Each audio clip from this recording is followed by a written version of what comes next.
Welcome, everyone, to the Surfing Historian.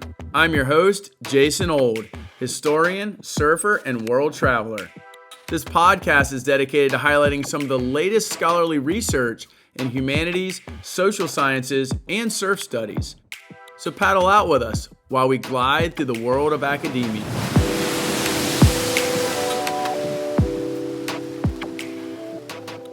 Joining me today from Virginia is my friend and colleague, Dr. Lindsay Usher. Dr. Usher is an associate professor of park, recreation, and tourism studies at Old Dominion University. Her research interests include, among other things, surf culture and tourism, as well as resilience and sustainability in the coastal tourism industry. For today's episode, we'll be discussing Lindsay's most recent research on surfers' perceptions of beach nourishment in North Carolina and Virginia, as well as surfers' experience of the COVID-19 pandemic all over the world. I'm super stoked to have you on the show, but before we get started, I'd like to thank you and our listeners for being part of this episode of the Surfing Historian. Well, thanks for having me on, Jason. So just to tell you a little bit about this study on beach nourishment, a few years ago, one of my undergraduate students came to me and wanted to do some research on surfing because he knew that's what I did. And so I told him that, if he wanted to help me, we could create a survey. And I've always been really interested in surfers' attachment to place. And a lot of my previous research has been on the concept of localism, which is surfers' territoriality over surf breaks. And I was really interested to look at that concept in the US, which was not something I had really explored. I'd mainly looked at it in Central America. And one of the things I was interested in doing was trying to develop some quantitative measures of that, since previously I and many others had mainly done qualitative research. And there were others that had tried to kind of quantify it using various measures of territoriality and kind of some surf specific scales, but it hadn't really been done on a large scale. And so that's kind of where we started with the study. And one of the things that so he was from Wilmington and then was living in Virginia Beach. And I have spent a lot of time on the Outer Banks. I consider that home now. And also in Virginia Beach. And we knew what a big issue beach nourishment was. And so in thinking about surfers' attachments to place and how alterations of place can change their experiences, we wanted to add in this stuff about beach nourishment. And so that's really where this part of the study came from, and this article came from, was that beach nourishment, were those beach nourishment items. So we sent out the study was available for probably about, I guess, the survey link. So it was an online survey, and it was available from, I would say, April to early September of 2018. And we got it out to as many surfers as we could using social media, online newspaper outlets, and that sort of thing. And we got a pretty good response. We ended up with around 500 usable responses. And it was really interesting to see sort of the different perceptions surfers had about the effects that beach nourishment was having in their communities, but also the differences that we were seeing between the different regions of North Carolina and then Virginia as well. And so I, and in looking at all of that data, I became aware of another database, which is through the Program for the Study of Developed Shorelines. And they have a database of all of the beach nourishment events ever that have been done in the US. And so I was like, well, I want to look at that data and see how it compares to our findings. And so what I found was that in the areas where surfers had more negative perceptions of beach nourishment, which was along the southern North Carolina coast, there had been many more instances of beach nourishment than in the Outer Banks and in Virginia Beach. So I found that incredibly fascinating, and that was kind of one of the big findings of this study. But it was quite interesting to do, and I have to say that a lot of times getting surfers to respond to a survey is is one of the more difficult parts of my job, I find. But we were glad we got a good amount of responses and had some interesting findings. So yeah. Yeah, no, I find that, fascinating as well. And of course, as you know, that's home for me as well. And so, growing up around that area and very familiar with, really just the erosion and how, the both Virginia and North Carolina make an attempt to, keep the beaches. And, but I guess before I get into another question regarding, the idea of nourishment itself. Can you explain what you mean by that? Like what is entailed with beach nourishment in and of itself? Sure. Yeah, that was actually one of the interesting things we found out when we were pilot testing the survey. Was we sent it out to about 10 surfers and asked, what do you think about these questions? Do you understand them? And that sort of thing. And we heard back from one person and they said, I don't really know what is beach nourishment, because sometimes there's in Virginia Beach, at least, there's a lot of dredging of Rudy Inlet. For one, is a major area where they're basically making the inlet deeper so boats can go in there. And so she was, this one person we had asked was confused. She's like, well, is that nourishment or is that dredging, or what is the difference? And so we actually put a definition in there, and so that people would understand what we were talking about. Beach nourishment is basically the process of widening the beach. And essentially what you're doing is you're taking sand from somewhere else and you're dumping it onto the beach.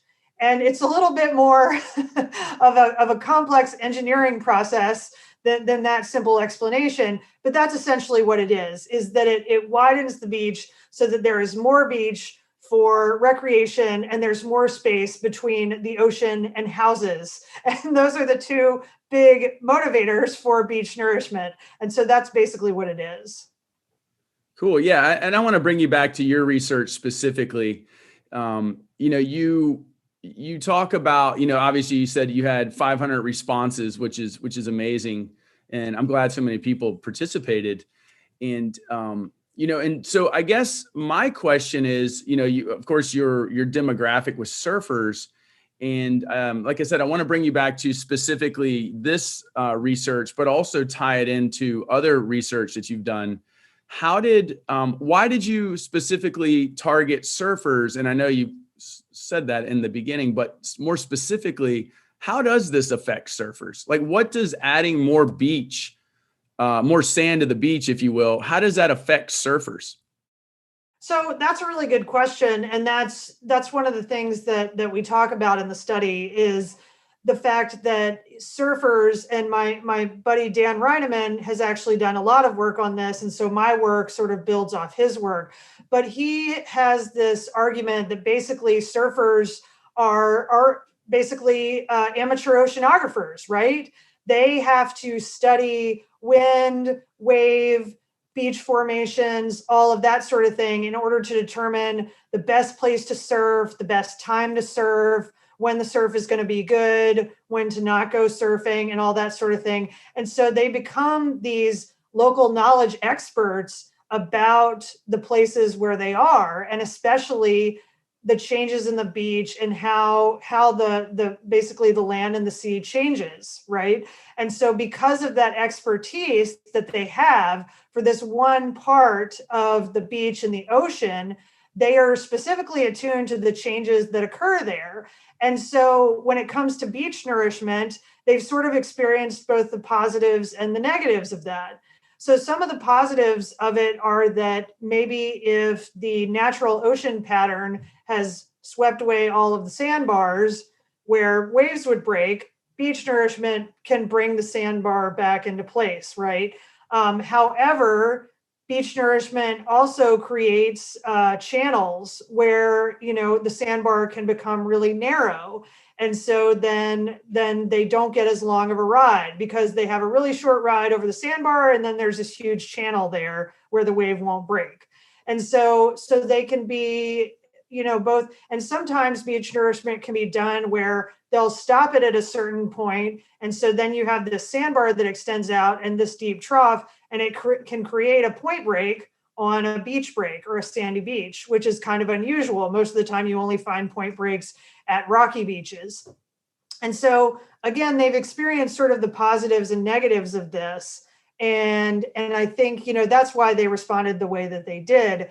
But any changes that you make to the beach are going to affect surfers and the quality of waves. And so that is why we were particularly interested in surfers' opinions of that and how, and what they thought of it, because of their being local knowledge experts of the beaches where they surf. Absolutely. Yeah. And thanks for clarifying that. And so really, what you're saying, and of course it makes sense that the surfers are actually more concerned with the impacts of where the sand is, whether there's more sand or less sand and how it impacts the waves. And so, and to a certain extent, they're invested in that area because, as you said, that's their home break. And so that actually brings me to the other question that I mentioned I was going to ask you, and that's about territorialism. And so how does this tie into territorialism at a particular break? Because obviously surf breaks are, there's a certain tie, if you will, to a particular break. And so it does create a bit of a sense of territorialism. So how does beach nourishment and territorialism, are they at all, how does territorialism tie into beach nourishment and the wave quality, if you will? Right. So that's one of the things that we actually haven't really gotten to explore too much with this particular data set. Or at least that potential relationship between those two things. And that's one of the things that I thought we might see a connection there, but I wasn't sure. And so, this specifically just kind of focused on the beach nourishment. But I will say that I guess it ties in. And so I'm sort of relating to two very different aspects of my research that are not in the same, in the same study, is that, localism can really vary based on the type of surf break that it is. And so it was interesting because on the East Coast, because you have beach breaks, a lot of the times people can spread out. And so there is more room and different breaks for people to go. Whereas if you're at a point break or a reef break, there's really only one place for people to go. And so this then creates the issue of crowding and a lot of people in one place, which often can sort of compound issues of surfers feeling like they need to be territorial. And you'll see this on the East Coast too, right? People in Florida have told me about this. In Virginia Beach, we have a jetty. So there are hard structures on the East Coast. They're not completely gone, right? So, but in Florida and Virginia Beach, we have jetties. And often you will see a lot of surfers around those because often combined with beach nourishment, that will create a really good surf break. And so you'll actually see localism develop in those spots because that is prime surfing real estate, if you will. And so people can get competitive over that space when it's like that. And so I think that's sort of how it relates, is that often you see this relationship between localism and the type of break. And so that's sort of how I would characterize that. Yeah, absolutely. And that was kind of leading into another question I had for you regarding, beach nourishment and hard structures. And, the first place for me that comes to mind that, is highly localized and a place that I really enjoyed surfing growing up was the Hatteras Lighthouse in Buxton. And so I remember surfing that spot, and it was, a jetty, I guess is what it was. And so it was a hard structure, and absolutely being up right by that jetty was, as you called it, prime real estate for surfing, especially with, it's got a great barrel and it's just a really well-known, great wave. And so, but my question for you is, it seems like beach nourishment has taken precedent over, say, those old hard structures, because even at the Buxton, at Hatteras or at Buxton, that structure is just sort of rusting away. Like it hasn't been updated. And so what is it fair to say that there's been a priority placed on beach nourishment over hard structures? Is that a fair thing to say? And do you know when that started to happen? Yeah, I mean, I think as we've gotten more research, I would say probably over the last quarter century to even, last 40 years or so, as people have done more research on beach structures and what that does to beaches, they have found that hard structures are particularly damaging to beaches. So what happens is you put in a seawall, but then all the sand gets moved because it's still trying to move around that seawall. The ocean process that created the need for that seawall is still happening. And so what happens is it will still do the same thing that it's been doing. And there's so much movement of sand that it can create further issues, danger to beachgoers, and that sort of thing. And it's been found to be a really ineffective way to keep sand in place. And so beach nourishment has really sort of been determined as a better method of keeping beaches as they are and protecting real estate, oceanfront homes, as well as recreational space for people that want to sit on the beach and recreate on the beach and that sort of thing. And that has really become the thing that many communities on the East Coast and elsewhere have shifted to over hard structures. And an important thing to highlight about that is that it's unlike hard structures, which eventually cause so much damage that they have to do something with them. Beach nourishment has to be done continually. So you can't do beach nourishment once and then never do it again. You have to do it every 5 to 7 years. So it can be a really expensive process. And that's another issue that many coastal communities are considering right now.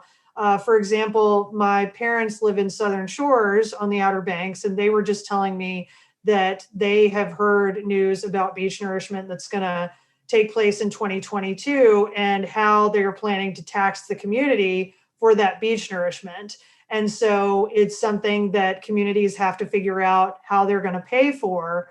But that's one thing that they're doing. However, in some places, I will say that one of the things that was done in 2000 in Virginia Beach was they actually built this huge seawall, and it goes pretty far down, but then they combined that with beach nourishment. So the seawall was kind of a one-shot thing, and then they basically are just planning on doing beach nourishment, every 5 to 7 years. But it's definitely sort of been thought of as the best method for controlling erosion as of right now.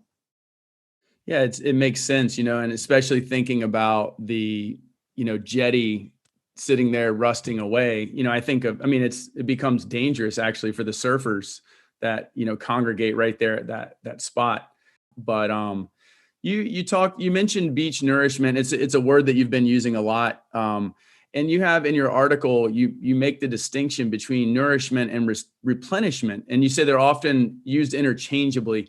Can you help the listeners and myself actually understand the difference between those two? And the reason that I'm sort of leading into that because I want to, I'm looking at other things that you've written in your article as well, and I'm thinking about this long history that surfers and surfing has had with Virginia Beach and the Outer Banks. And so it seems to be an ongoing thing, but you say documented, the first known Virginia Beach surfers documented in 1918 and surfboard riders in North Carolina in 1908. So that's well over a century. And so I imagine that they've had to grapple with this over the years as well. But so back to that question is, can you help differentiate between nourishment and replenishment? Like what are those, what's the difference?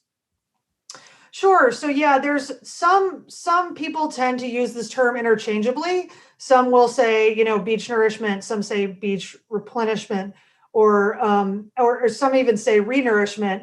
but I think overall people seem to have settled on beach nourishment, both in the academic literature and then policy wise as well.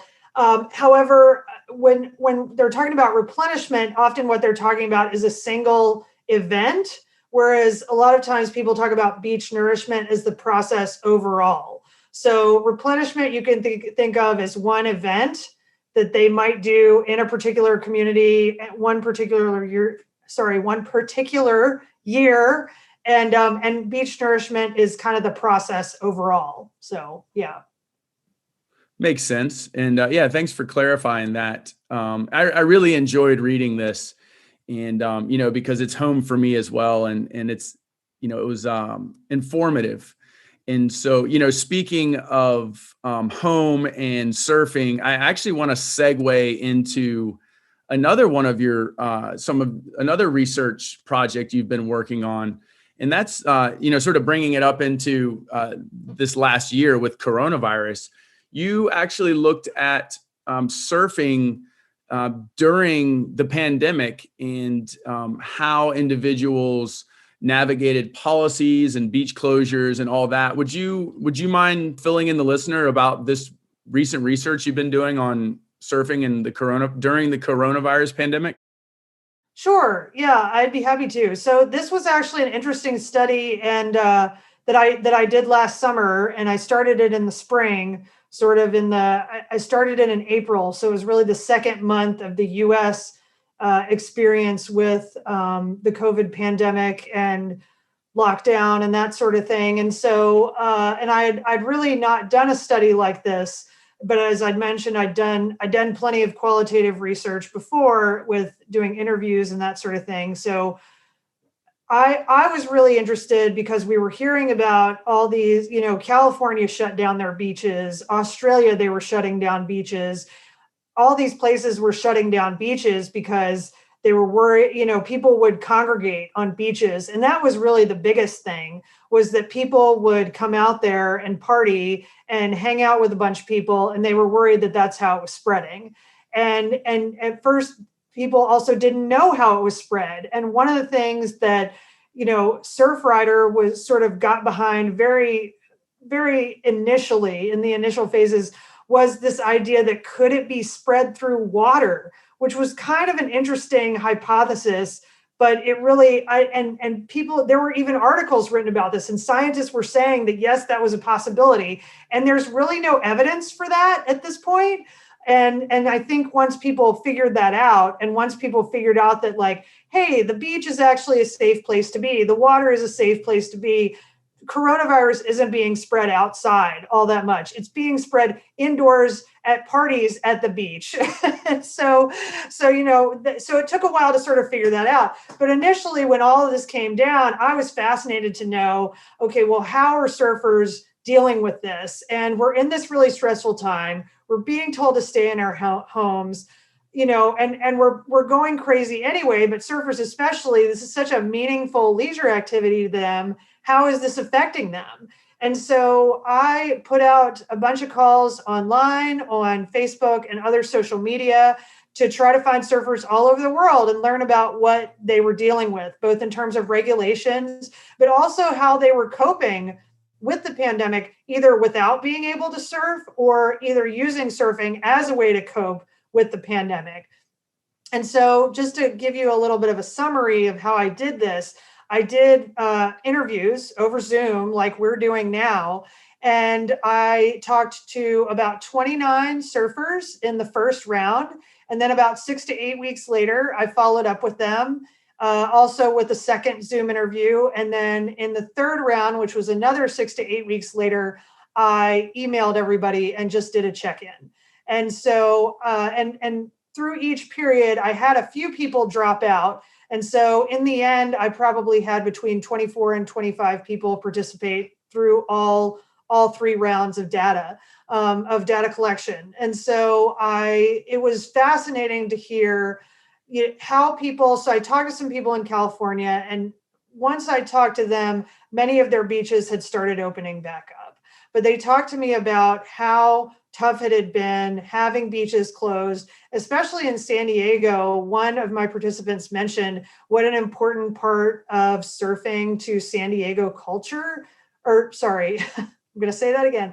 What an important part of San Diego culture surfing is. and that was just lost during this period of a month or so when they couldn't surf. And so that was something that they brought up, and just people trying to find other stuff to do. I had some participants that I talked to in Washington, and one woman said, she was like, I'm about 2 to 3 hours from the beach, so I can't go for the day and come back. I would have to spend the night. And several of the participants also, a lot of the surfing is on indigenous land, and it's on Native American reservations. And they said that the reservations, rightly so, closed down because they don't want to get hit with COVID, and they have shut down access to surfers. And they were like, I completely agree with that, and I'm glad they're doing it. But that was a factor. They were like, I think it's irresponsible of me to go out there and do that, because that's trespassing on their land, and that's going against what they want us to do. And so that was really an interesting aspect of that. But many people on the East Coast could still surf. And many people said, it is helping me cope. It is a stress reliever for me. And it's helping me cope with what we're going through right now. And people internationally too. I talked to people in Wales and Israel and Australia and a couple other places. And it was really interesting, the differences that I saw across locations. My two participants who were in Panama and Peru both went through fairly severe lockdowns, even so, like, they couldn't leave their homes at all. And for a long period of time, for many, many weeks, and they couldn't surf or leave their homes.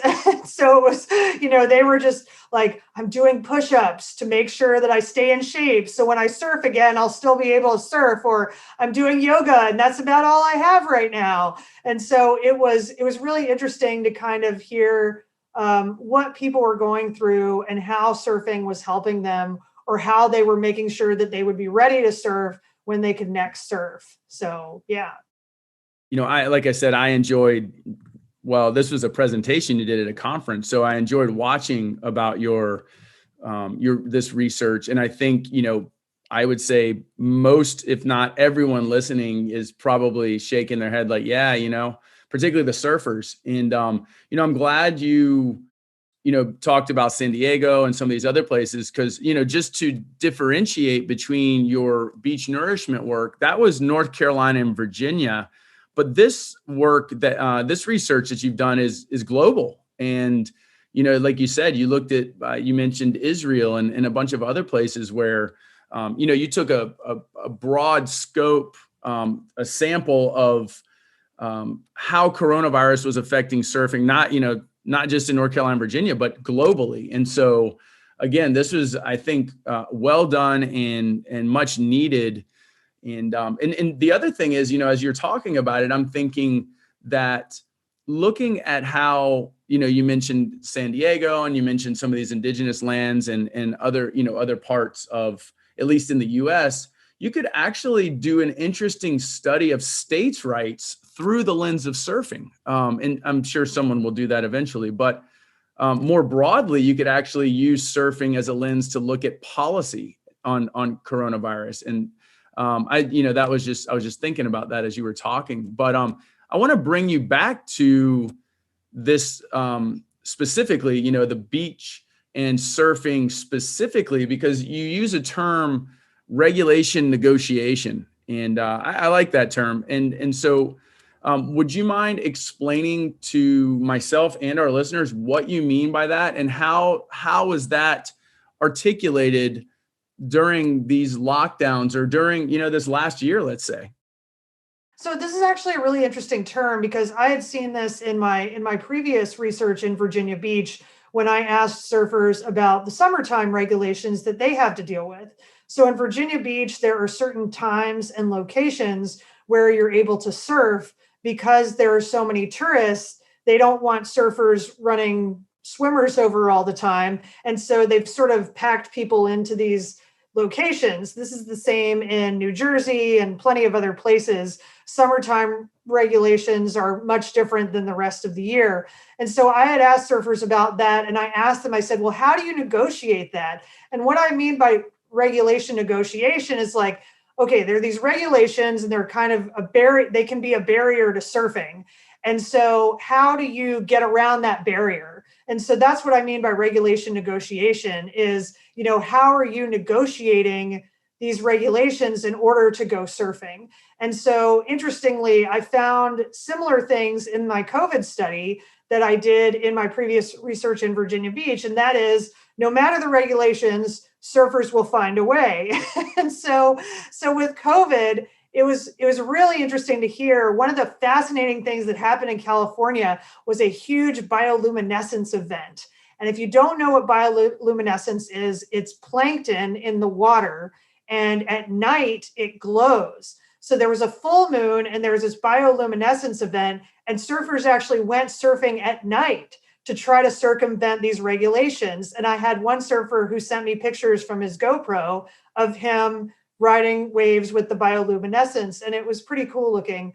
But many others would figure out when the lifeguards or the patrols were going to show up. In California, they locked things down pretty hard, and so it was hard to do that. But in other places, people would figure out, okay, well, nobody shows up before 9 a.m. So if you find a secluded beach, you can go at 9 a.m. And it was interesting because one guy in Mexico told me, he was like, yeah, so it's basically like a game. So when the cop drives down to the other end of the beach, you run out there and you try to go surf. And he would say that the state cops they would clamp down harder on them than the local guys. The local cops would be like, yeah, that's fine, you can go surfing.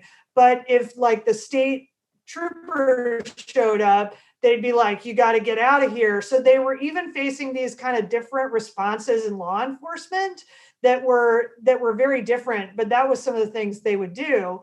And then even in Australia, in terms of law enforcement response, one woman said, well, yeah, we can go surfing, but I can only go surfing in front of my house at my beach. Normally, my husband and kids and I, we would go to the south or to the north, but our borders are closed. We literally can't go there, but at least we have a beach here and we can go. And she's like, but I feel like I'm in a war zone because there are helicopters, there are police vehicles and everything, and they're making sure that everybody's 6 feet apart. So you could be there on the beach and be exercising and be surfing, but there was so much law enforcement that she was like, I feel trapped. I can't, have fun and relax and surf because there's so much out here.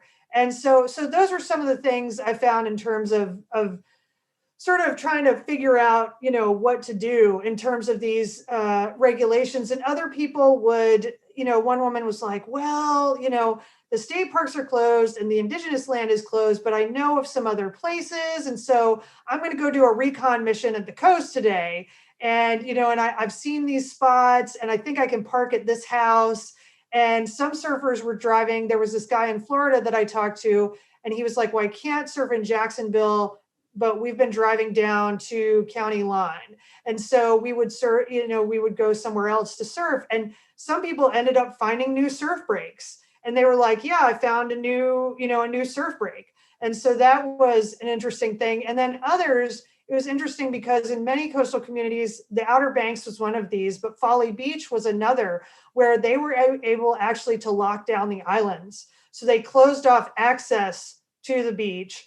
And so only the people who lived there or who lived in surrounding counties and worked there could get to the islands.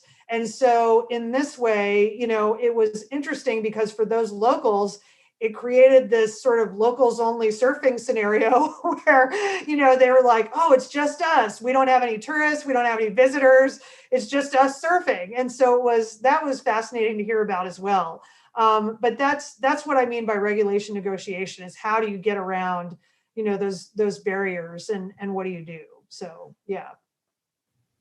Well, obviously, and you talk about it in this presentation, you refer to surfing as an escape and, the mental health, the toll that, quarantine took on people's mental health is astounding. And so, surfing did, of course, provide this escape. It was healthy. And so how people negotiated that, during that, some of the more, the times where things were locked down much tighter, is certainly, it's interesting how your research, your surveys revealed a lot of that too.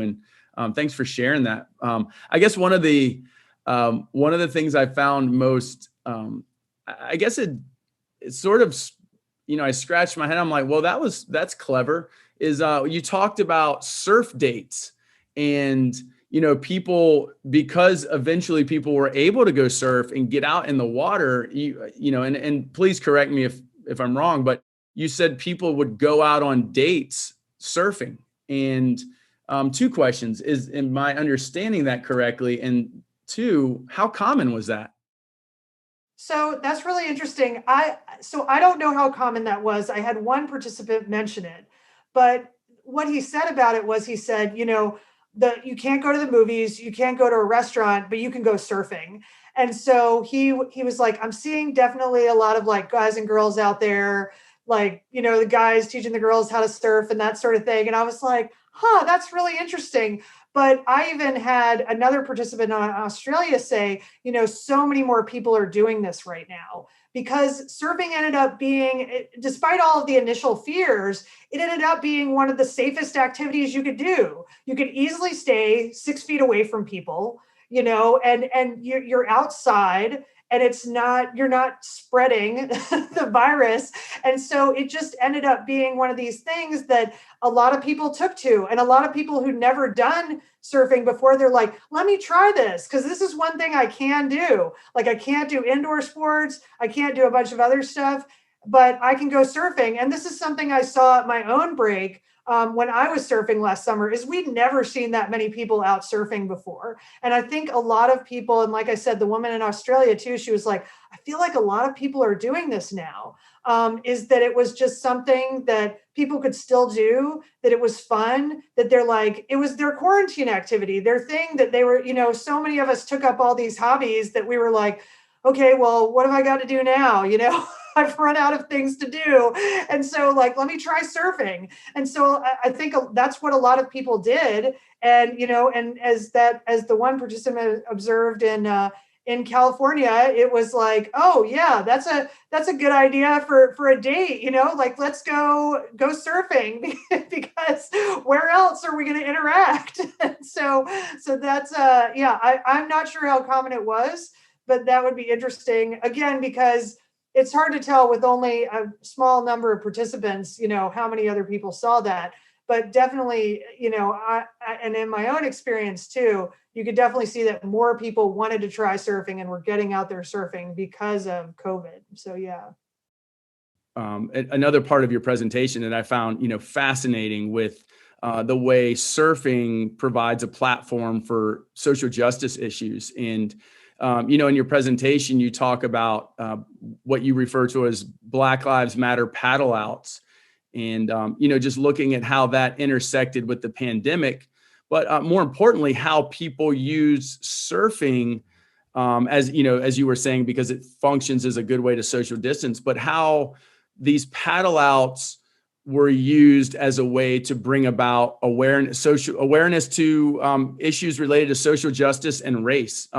Do you mind explaining a bit more about what you found in terms of that?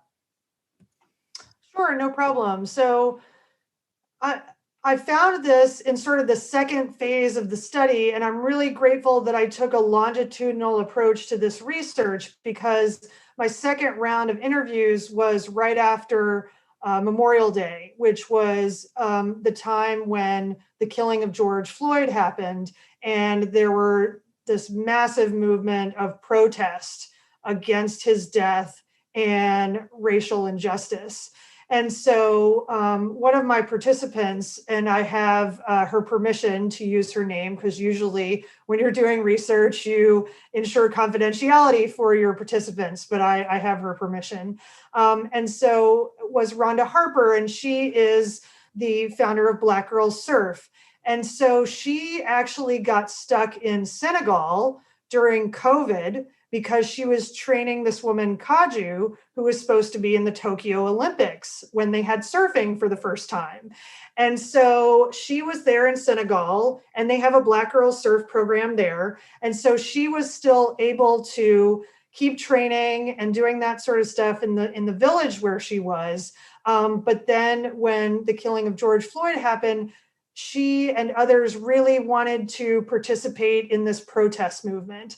And so she spoke with people in Los Angeles and Australia and the World Surf League, and they planned these paddle outs, these solidarity and surfing paddle outs. And other people saw those and they planned their own paddle outs. And so, she was already very racially justice minded. And so I think that is what motivated her and this terrible injustice that happened to make a statement and do something like that. And it was interesting to talk about how they were trying to coordinate all these paddle outs around the world so that they were all doing them at the same time. And so, and then I think other surfers saw that too and really wanted to make a statement. And I think for many people who surf, it's maybe something they had never thought of. But when that happened and we were in the middle of lockdown, I think it woke us all up to the terrible injustice that we still have in our country and the issues of racism that are still very much here. And I think it made a lot of people really consider their own biases and opinions and think, what do I want to do? I really want to make a statement about how wrong I think this is. And as a surfer, I'm seeing other surfers do that. And that's a way for me to participate in this.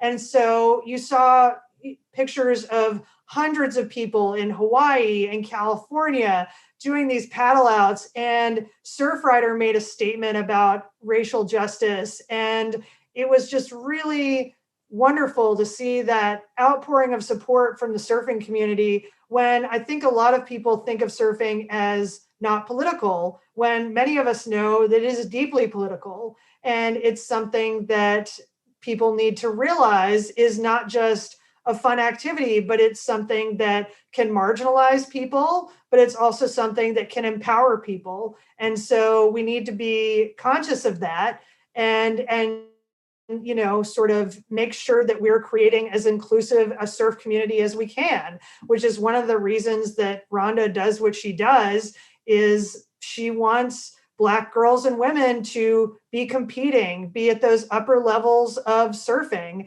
And, that's why she does it. And so it was fascinating to see that intersection with COVID and this particular study. Absolutely. And, surfing's come a long ways because it really does have its roots in white male masculinity. Another issue regarding race and surfing, actually, to tie it into what you were just saying is, when you look at, I think it was around early 1980s, it might even be 1984 with the surf contest in South Africa. Tom Carroll actually stood up in solidarity and protested the event because some of his surf buddies in Hawaii weren't allowed to participate in the event because it was on a whites only beach. And that was during a time when South Africa was under the apartheid regime. So yeah, absolutely. Surfing has really, in that respect, come a long ways and has provided women like this with a platform to, express their grievances as it relates to race and gender. And so I'm really glad your study casts such a wide net to bring up and to highlight things like this. And so, I'm really grateful that you were able to do this study in the midst of, such a precarious year, really. And, I'm also super stoked that you've invested so much time researching back home.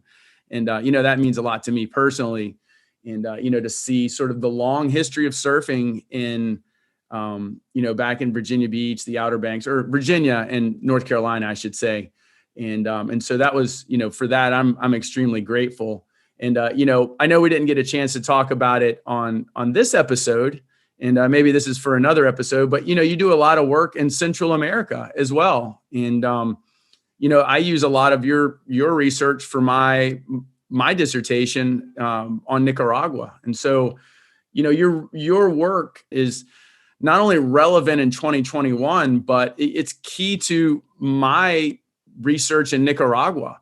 And so, again, I just want to say thank you for that. And with that, I'm going to give you the last word. Well, thanks for having me on, Jason. I appreciate this opportunity to highlight my research, and everybody can look forward to hopefully my COVID-19 and surfing research coming out sometime in the next year or so. Thanks a lot. If you enjoyed this episode with Dr. Lindsay Usher, be sure to stay tuned for the next episode when I interview conservationist Michael Blum about his article on protecting California surf breaks and the Malibu Historic District. It'll be an episode you won't want to miss.